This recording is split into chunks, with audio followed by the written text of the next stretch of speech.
Welcome to the final instalment of Virgil the Boat Race, the final 5 lines here.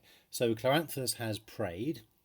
If you recall, he was hard pressed by Menestheus, and Virgil tells us that they would have come neck and neck and shared the prizes between them, perhaps, had it not been for the fact that he opened his mouth, poured forth prayers, and offered those gifts, if you like, or bribes, if you want to be cynical, to the gods of the sea, a white bull and some wine, I think it was. So we now have the result of his prayers. So Dixit, he spoke, he finished speaking, you could even say for that. He finished his speech. And what happened? Well, eum quimis sub fructibus audiet omnis neredium forci quecorus panopeia virgo. Right, lots of things and people in the second line, audiet, heard him. Okay, immis sub fluctibus, under the deepest waves, or under the deep waves, that phrase there, heard him, omnis, all the chorus, which means a kind of bunch of singing people, of course, all the chorus of the Nereids, the sea nymphs, that's the daughters of Nereus, who was a sea god. So his daughters are called the Nereides, and that's the gen plu.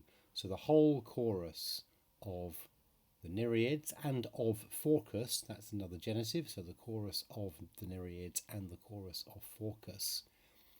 And another que, so both and, a bit like in the first in the previous section, Panopeia virgo, and the girl, virgin Panopeia, who, as we can see, is another sea nymph.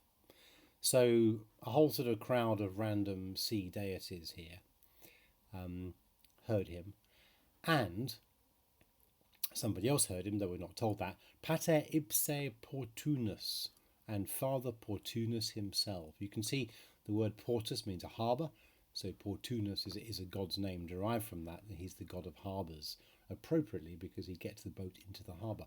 So the Father Portunus himself, Manu Magnar, with his big hand, not sure whether the hand is made of water or probably just a big human hand, Euntem impulit.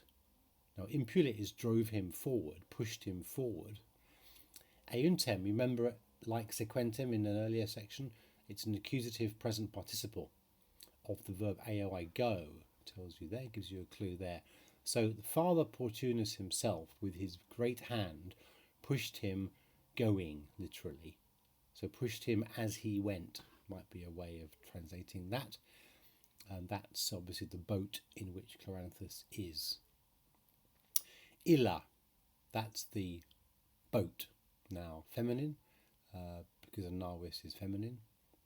So it, or she possibly, if you want to use old-fashioned gender-specific word for a boat, it or she, noto citius volucri questa guitar ad terram fugit, and it also se condidit. So it did two things.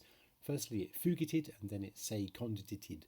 So the first thing is it fled to the land ad terram, and then citius means more swiftly.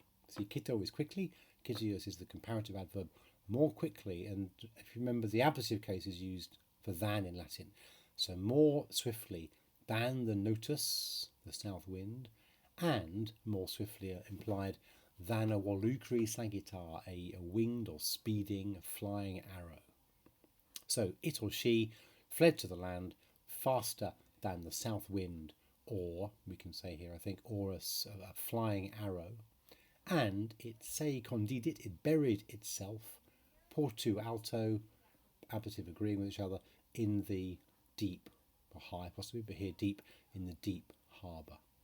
So Cloanthus spoke, and immediately all these gods heard him, and Father Portunus pushed his boat, and it went pew faster than a speeding arrow or the south wind, and basically won the race. So there's a kind of lesson there for us all. If you're stuck in a race, a quick prayer to the right god and the offer of an appropriate present for the appropriate god, and you never know what might happen. That, of course, is more powerful than the kind of personal courage and determination shown by the men of Vinicius. Remember that Posse and queer Posse would enter. They can because they think they can. That was good, and we thought, oh, they're going to win because they're showing good old human initiative and that kind of thing. Spark. But in fact, that isn't good enough if you've got a God on your side. Here endeth the Virgil.